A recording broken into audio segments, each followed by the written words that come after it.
നമ്മൾ ചിട്ടയോടുകൂടി നിക്ഷേപം നടത്തുവാനായിട്ട് നമുക്ക് അവസരം നൽകുന്ന ഒരു ഇൻവെസ്റ്റ്മെൻറ്റ് ഓപ്ഷനാണ്. അതും വളരെ ജനകീയമായ മ്യൂച്വൽ ഫണ്ടുകളുടെ ഒരു ഇൻവെസ്റ്റ്മെൻറ്റ് ഓപ്ഷനാണ് സിസ്റ്റമാറ്റിക് ഇൻവെസ്റ്റ്മെൻറ്റ് പ്ലാൻ. മ്യൂച്വൽ ഫണ്ടുകളിൽ നിക്ഷേപം നടത്തുന്നതിൻ്റെ ഇമ്പോർട്ടൻസിനെ കുറിച്ചും അതോടൊപ്പം തന്നെ സിസ്റ്റമാറ്റിക് ഇൻവെസ്റ്റ്മെൻറ്റ് പ്ലാൻ അല്ലെങ്കിൽ SIPയുടെ ഇമ്പോർട്ടൻസിനെ കുറിച്ചും മിക്കവാറും നമ്മുടെ സമൂഹത്തിലുള്ള ആളുകൾക്കെല്ലാം അറിവുണ്ട്.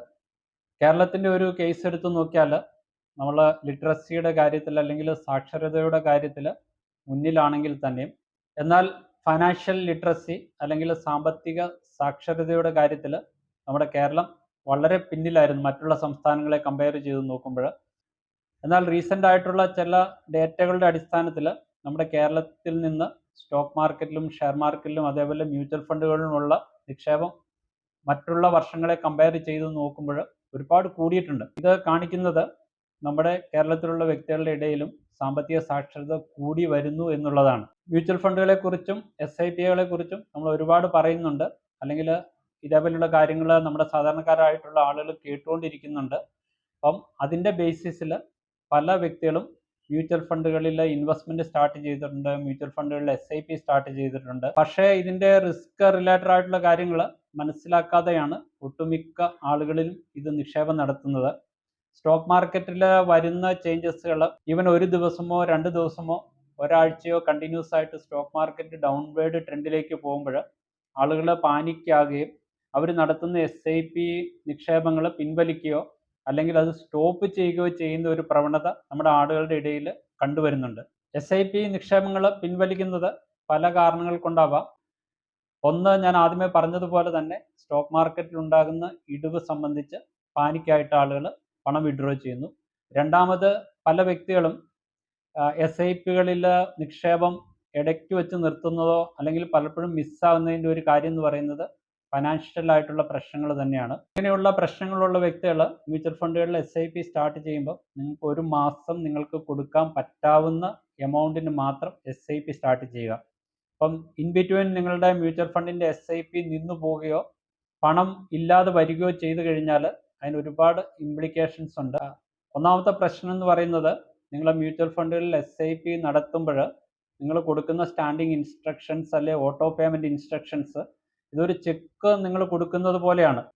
പണ്ടൊക്കെ മ്യൂച്വൽ ഫണ്ടുകളുടെ SIPകൾ ചെയ്യുന്നതിന് വേണ്ടിയിട്ട് പോസ്റ്റ് ഡേറ്റഡ് ചെക്കുകളാണ് കൊടുത്തുകൊണ്ടിരുന്നത്. മാനുവലായിട്ടുള്ള ആ സിസ്റ്റം എല്ലാം മാറി നമ്മുടെ ടെക്നോളജിയിൽ വന്നിരിക്കുന്ന ഡെവലപ്മെൻറ്റിൻ്റെ അടിസ്ഥാനത്തിൽ നമുക്ക് ഓട്ടോ പേ ഇൻസ്ട്രക്ഷനോ സ്റ്റാൻഡിങ് ഇൻസ്ട്രക്ഷനോ ഒക്കെ കൊടുത്ത് മന്ത്ലി നമ്മൾ അറിയാതെ തന്നെ ഓട്ടോമാറ്റിക്കായിട്ട് നമ്മുടെ അക്കൗണ്ടിൽ നിന്ന് പണം ഡെബിറ്റ് ചെയ്യുകയാണ് ചെയ്യുക. ഇവിടെ നടക്കുന്നത്, നിങ്ങളൊരു ചെക്ക് കൊടുക്കുന്നതിന് പകരം നിങ്ങളുടെ പേയ്മെൻറ്റ് ബാങ്കിൽ നിന്ന് മ്യൂച്വൽ ഫണ്ടുകൾ അവർ റിക്വസ്റ്റ് അയക്കുന്ന സമയത്ത് കൊടുക്കുവാൻ വേണ്ടിയിട്ട് നിങ്ങൾ ബാങ്കിന് ഓതറൈസ് ചെയ്യുകയാണ് ചെയ്തിരിക്കുന്നത്. ഒരു ചെക്ക് നിങ്ങൾ ആർക്കെങ്കിലും ഇഷ്യൂ ചെയ്തു, ആ ചെക്ക് റിട്ടേൺ ആകുമ്പോൾ അതിന് ഒരുപാട് ഫൈനാൻഷ്യൽ ആയിട്ടുള്ള ഇംപ്ലിക്കേഷൻ ഉണ്ട്. ഇതിൽ ഏറ്റവും വലിയൊരു പ്രശ്നം എന്ന് പറയുന്നത്, സാധാരണയായിട്ട് നിങ്ങളുടെ അക്കൗണ്ടിൽ പണം ഇല്ലാതെ, അതായത് ഇൻസഫിഷ്യൻറ്റ് ഫണ്ട്, ഈ റീസൺ കൊണ്ട് ഏതെങ്കിലും തരത്തിലുള്ള പേയ്മെൻറ്റുകൾ, അത് ചെക്ക് പേയ്മെൻ്റ് ആകാം, അല്ലെങ്കിൽ ഓട്ടോ ഡെബിറ്റ് ആകാം, അല്ലെങ്കിൽ സ്റ്റാൻഡിങ് ഇൻസ്ട്രക്ഷൻ ആകാം, ഈ രീതിയിലുള്ള പേയ്മെൻറ്റ് റിട്ടേൺ ആയാൽ സാധാരണയായിട്ട് ബാങ്കുകൾ ഒരു ചാർജ് നിങ്ങളുടെ അക്കൗണ്ടിൽ ഡെബിറ്റ് ചെയ്യാറുണ്ട്. ഈ ചാർജ് പല ബാങ്കുകളിലും 200 രൂപ മുതൽ 800 രൂപ വരെയും വരാം. നിങ്ങൾ SIPകൾ നടത്തിയിരിക്കുന്ന വ്യക്തികളാണെങ്കിൽ തീർച്ചയായിട്ടും SIPയുടെ ഡേറ്റിൽ, അതായത് SIP ഡ്യൂ ആകുന്ന ഡേറ്റിന് 1-2 ദിവസം മുന്നേ തന്നെ നിങ്ങളുടെ ബാങ്ക് അക്കൗണ്ടിൽ സഫീഷ്യൻ്റ് ആയിട്ടുള്ള പണം കീപ്പ് ചെയ്യാനായിട്ട് ശ്രദ്ധിക്കുക. അല്ലാത്ത ഒരു സാഹചര്യത്തിൽ പലപ്പോഴും 500 രൂപയുടെ ഒരു SIP ആണെങ്കിൽ തന്നെയും അതിൽ സഫീഷ്യൻ്റ് ആയിട്ടുള്ള പണമില്ലാതെ അത് റിട്ടേൺ ആയി കഴിഞ്ഞാൽ പല സമയങ്ങളിലും ബാങ്കുകൾ ചിലപ്പം 250 രൂപ മുതൽ 800 രൂപ വരെയും നിങ്ങളുടെ അക്കൗണ്ടിൽ ഡെബിറ്റ് ചെയ്തേക്കാം. ഈ ഒരു സാഹചര്യം നിങ്ങൾ SIP നടത്തുന്ന ആളുകൾ ഒഴിവാക്കാനായിട്ട് ശ്രമിക്കുക. അഥവാ 1-2 മാസത്തേന് നിങ്ങൾ എക്സ്പെക്റ്റ് ചെയ്യുകയാണ്, നിങ്ങളുടെ കയ്യിൽ പണത്തിന് അവൈലബിലിറ്റി ഉണ്ടാകുകയില്ല എന്ന് നിങ്ങൾ എക്സ്പെക്റ്റ് ചെയ്യുകയാണെങ്കിൽ തീർച്ചയായിട്ടും നിങ്ങളുടെ SIP ടെമ്പററി ആയിട്ട് പോസ് ചെയ്യാനായിട്ടുള്ളൊരു ഓപ്ഷൻ ഉണ്ട്, അല്ലെ സ്റ്റോപ്പ് ചെയ്യാനായിട്ടുള്ളൊരു ഓപ്ഷൻ ഉണ്ട്, അല്ലെ ക്യാൻസൽ ചെയ്യാനായിട്ടുള്ളൊരു ഓപ്ഷൻ ഉണ്ട്. ഓരോ മ്യൂച്വൽ ഫണ്ടുകളും അത് വേറെ വേറെ രീതിയിലാണ് ഹാൻഡിൽ ചെയ്യുന്നത്. നിങ്ങൾക്ക് 3 മാസം മുതൽ 6 മാസം വരെ നിങ്ങൾ SIP വേണമെങ്കിൽ നിങ്ങൾക്ക് പോസ് ചെയ്ത് വെക്കാം. അപ്പോൾ അതിനുള്ള ഓപ്ഷൻ അവൈലബിൾ ആണ്. പണം ഇല്ല എങ്കിൽ തീർച്ചയായിട്ടും ഇത് ചെയ്യുക. രണ്ടാമത്തെ ഒരു പ്രശ്നം വരുന്നത്, നിങ്ങൾ SIP എമൗണ്ട് കണ്ടിന്യൂസ് ആയിട്ട് 3 പ്രാവശ്യം റിട്ടേൺ ആയി കഴിഞ്ഞാൽ മ്യൂച്വൽ ഫണ്ടുകൾ നിങ്ങളുടെ SIP ക്യാൻസൽ ചെയ്യും.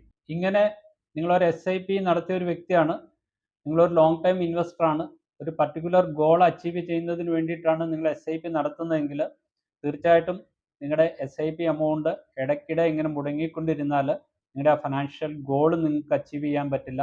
അതോടൊപ്പം തന്നെ നിങ്ങൾ നടത്തുന്ന നിക്ഷേപം റെഗുലർ അല്ല എങ്കിൽ നിങ്ങൾക്ക് ആ പവർ ഓഫ് കോമ്പൗണ്ടിങ്ങിൻ്റെ കറക്റ്റായിട്ടുള്ള ഒരു എഫക്റ്റ് നിങ്ങൾക്ക് ലഭിക്കുകയില്ല. SIPയുടെ മെയിനായിട്ടുള്ള ഒരു ഒബ്ജക്റ്റീവ് എന്ന് പറയുന്നത് കോസ്റ്റ് ആവറേജിംഗ് ആണ്. പല പ്രൈസിൽ പല മാർക്കറ്റ് കണ്ടീഷനിലൂടെയാണ് നിങ്ങളുടെ ഇൻവെസ്റ്റ്മെൻറ്റുകൾ നടത്തുക. സ്റ്റോക്ക് മാർക്കറ്റ് കൂടുതലാണെങ്കിൽ ഫണ്ടിൻ്റെ NAV കൂടുതലായിരിക്കും, ആ സമയത്ത് നിങ്ങൾക്ക് കുറച്ച് യൂണിറ്റ്സേ ലഭിക്കുകയുള്ളൂ.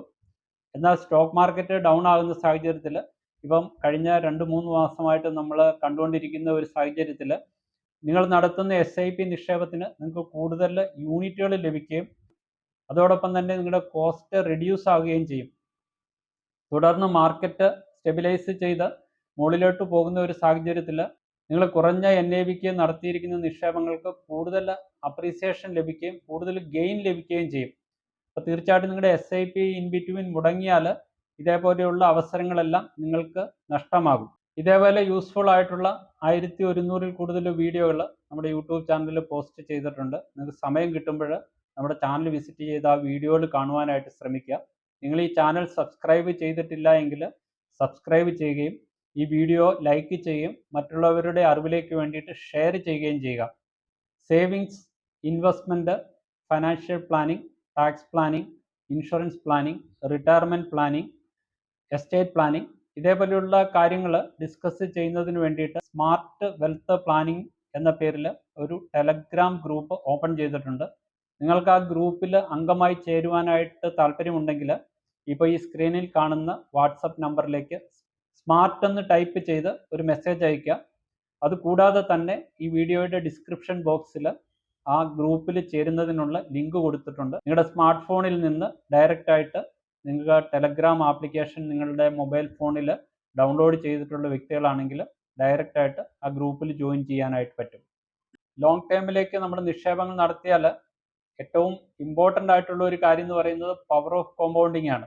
നമ്മൾ എത്രയും കാലം കൂടുതൽ നിക്ഷേപം കീപ്പ് ചെയ്യുന്നതോ അതോടൊപ്പം തന്നെ പവർ ഓഫ് കോമ്പൗണ്ടിങ്ങിൻ്റെ എഫക്റ്റും കൂടുതലാകുകയും നമ്മുടെ നിക്ഷേപത്തിൽ നിന്ന് കൂടുതൽ ഗെയിൻ നമുക്ക് ലഭിക്കുകയും ചെയ്യും. ഇൻ ബിറ്റ്വീൻ നിങ്ങളുടെ SIP ഡിസ്റ്റർബായി നിങ്ങൾ നിക്ഷേപം സ്റ്റോപ്പ് ചെയ്ത് കഴിഞ്ഞാൽ തീർച്ചയായിട്ടും ഇതേപോലെയുള്ള ബെനിഫിറ്റുകളൊന്നും നിങ്ങൾക്ക് ലഭിക്കുകയില്ല. SIP നിക്ഷേപങ്ങൾ നിങ്ങൾ സ്റ്റാർട്ട് ചെയ്യുമ്പോൾ നിങ്ങളെക്കൊണ്ട് അഫോർഡ് ചെയ്യാവുന്ന മന്ത്ലി എമൗണ്ടിൽ സ്റ്റാർട്ട് ചെയ്യുക. അതോടൊപ്പം തന്നെ നിങ്ങളൊരു ഇൻവെസ്റ്റർ എന്ന നിലയിൽ നിങ്ങൾക്ക് ഫ്യൂച്ചറിൽ നിങ്ങളുടെ ഡിസ്പോസിബിൾ ഇൻകം കൂടുന്ന ഒരു സാഹചര്യത്തിൽ നിങ്ങൾക്ക് SIPയുടെ എമൗണ്ട് നിങ്ങൾക്ക് കൂട്ടുവാനായിട്ട് സാധിക്കും. അതിന് സ്റ്റെപ്പ് അപ്പ് SIP എന്ന് പറയുന്ന ഒരു ഓപ്ഷൻ ഉണ്ട്. ഓരോ വർഷവും നിങ്ങൾക്ക് ഒരു സർട്ടൻ പെർസെൻറ്റേജ് നിങ്ങളുടെ SIP എമൗണ്ടിൽ കൂടുതലായിട്ട് നിങ്ങൾക്ക് നിക്ഷേപം നടത്തുവാനായിട്ട് പറ്റും. അപ്പോൾ SIPക്ക് ഉപരിയായിട്ട് ഏകദേശം 8-10 ടൈപ്പിലുള്ള മറ്റ് SIPകളും ഓപ്പറേറ്റ് ചെയ്യുന്നുണ്ട്. ഇതിനെക്കുറിച്ചൊക്കെ വളരെ വ്യക്തമായിട്ടുള്ള വീഡിയോകൾ നമ്മുടെ യൂട്യൂബ് ചാനലിൽ ഇതിനു മുന്നേയും പോസ്റ്റ് ചെയ്തിട്ടുണ്ട്. നിങ്ങൾക്ക് മ്യൂച്വൽ ഫണ്ടുകളുടെ SIP റൂട്ടിലൂടെ ഒരു കോടിപതി ആകണമെങ്കിൽ, ഒരു ഉദാഹരണം പറഞ്ഞാൽ, ഒരു മാസം നിങ്ങൾ 13,500 രൂപ വീതം 12% നമുക്ക് ആനുവൽ ആയിട്ടുള്ള റിട്ടേൺസ് ലഭിക്കുമെന്ന് അസ്യൂം ചെയ്ത് 20 വർഷത്തേന് നിങ്ങൾ നിക്ഷേപം നടത്തിയാൽ 20 വർഷങ്ങൾക്ക് ശേഷം നിങ്ങളുടെ നിക്ഷേപം ഏകദേശം 1,34,00,000 രൂപയോളം ഉണ്ടാകും. ഇപ്പം ലോങ് ടൈമിലേക്ക് നമ്മൾ നിക്ഷേപം നടത്തുമ്പോൾ 12% നമുക്ക് ആനുവലായിട്ട് ലഭിക്കുന്ന റിട്ടേൺസ് നമ്മൾ അസ്യൂം ചെയ്താലും പവർ ഓഫ് കോമ്പൗണ്ടിങ്ങിൻ്റെ എഫക്റ്റ് കാരണമാണ് നമുക്ക് ഇത്രയും കൂടുതൽ എമൗണ്ട് നമ്മൾ ഉദ്ദേശിക്കുന്ന സമയത്തിന് അകം നമുക്ക് ലഭിക്കുന്നത്. ഈ ചാനലിൽ പോസ്റ്റ് ചെയ്യുന്ന വീഡിയോകൾ യഥാസമയം നിങ്ങളിൽ എത്തണമെങ്കിൽ ഈ ചാനൽ സബ്സ്ക്രൈബ് ചെയ്യുക. ഇതേപോലെ യൂസ്ഫുള്ളും ഇൻഫോർമേറ്റീവുമായിട്ടുള്ള മറ്റൊരു വീഡിയോയുമായിട്ട് മറ്റൊരവസരത്തിൽ കാണുന്നവരെ നന്ദി, നമസ്കാരം.